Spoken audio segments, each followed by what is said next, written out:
Fomba ray hoentina pitakafatra aty atsimo ny kabary Ambanikely na tsara Ambanikely.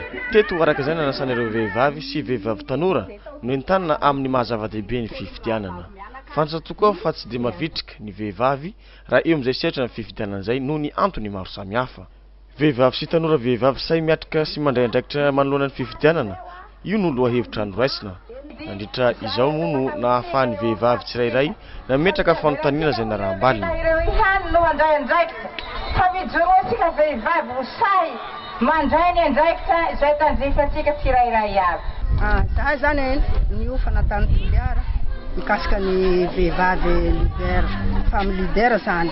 Mikasikasika ny vehivavy handray anjara manoloana ny fifidianana, mangarahara sady enkeny rehetra.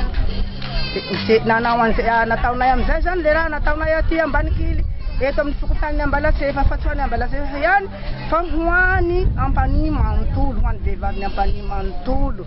Nampahafantatra fa tokony handray tsara mavitrika ny vehivavy ary nanambara ny fomba hatao mandritra ny fifidianana mikasika ny bulletin tokana.